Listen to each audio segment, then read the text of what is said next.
The Everything token, how NFTs and Web3 will change the way we buy, sell, and create. NFTs, isn't that the fad from a few years ago where people spent thousands of dollars to buy pictures in the hope that they would be worth even more a couple years down the line? Yes, it is, but also no. NFTs is much more than this. In this book, The Everything Token, we take a closer look and a deeper look at the technology behind NFTs and what makes them remarkable and how they potentially can change the world. Let's go.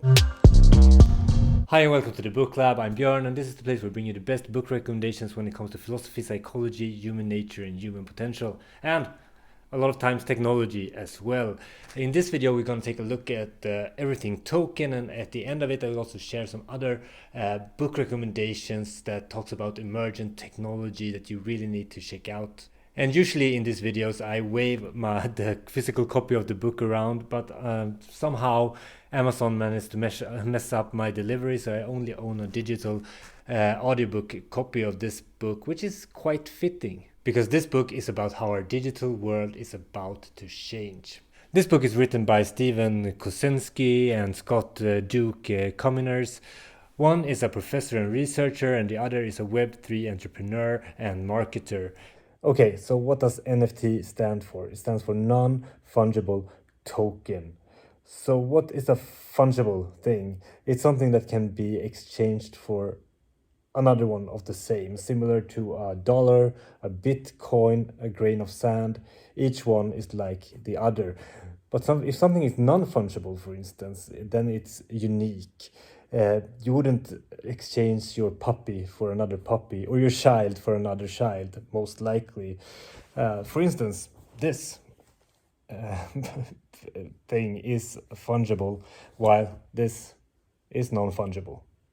NFTs, they serve as digital deeds, a record of ownership that can be passed on from one person to another. Holding an NFT signals that you have the ownership of the associate asset. Why is a record of digital ownership so powerful? It's because NFTs plays a role in one of the most powerful dynamics of society, and that is to create markets. Quote, "Markets can't exist without property rights. A problem historically of digital ownership is because digital assets are made of beeps and boops, ones and zeros that can be easily copied, and the copy is indistinguishable from the original. NFTs changes all of that. Traditionally, it's kind of hard to create indisputable proof of ownership, but because NFTs are so easy to use, they're very simple, it opens up the possibility to create new markets where it was really hard to do so before. And all of this ties into the idea of Web3, where you're supposed to be able to own a part or your things on the internet, as compared to Web 2.0, where we got social media, right? Then you as a user were usually the product and you were sold to different ads, companies and marketers.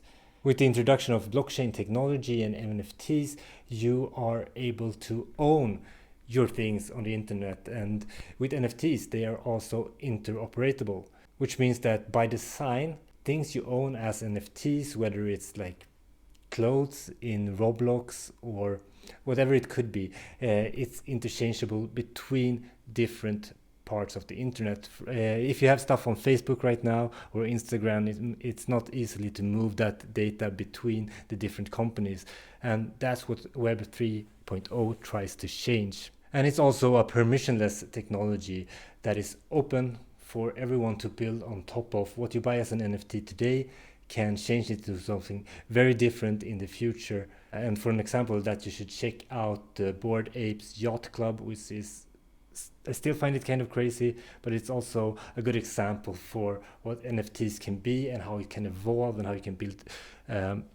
identity around these NFT products.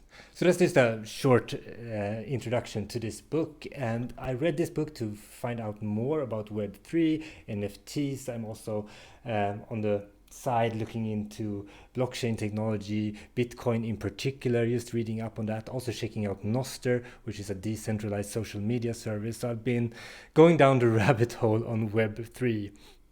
And I think I got what I wanted out of it. I learned more about NFTs. I still have a quite shallow understanding of it. I learned about the vision for Web3.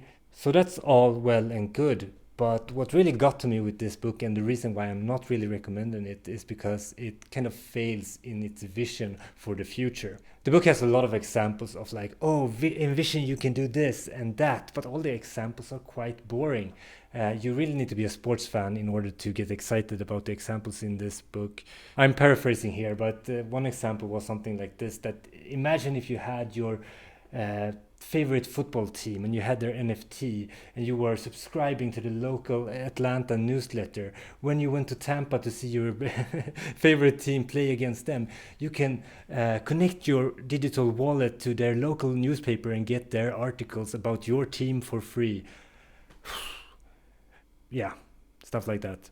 And it's nothing that makes new exciting technology sound more boring than explaining them by connecting old and dying legacy media. It's just let the dinosaurs die, please.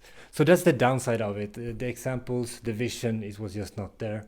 So I think there might be better places to look at this technology. But I'm going to leave you with 3 other book recommendations. Of course, that's what I do every time I have a book that I don't really recommend 100%. Then I propose some alternatives. And if you like the content on the channel, like and subscribe. That makes sure that when I put up a new video, next month I will put up the March, of course, the March Nonfiction releases, where I go through the most exciting releases for March, for instance, and I also put up book reviews every week.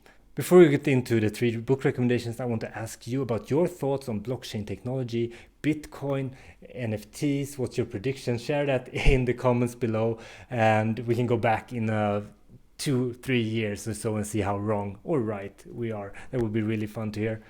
Just gonna get the books. The first book I want to recommend, it's also in the tech category, is The Coming Wave, Technology, Power and the 21st Century's Greatest Dilemma by Mustafa Seleman, who is the co-founder of DeepMind and Inflection AI.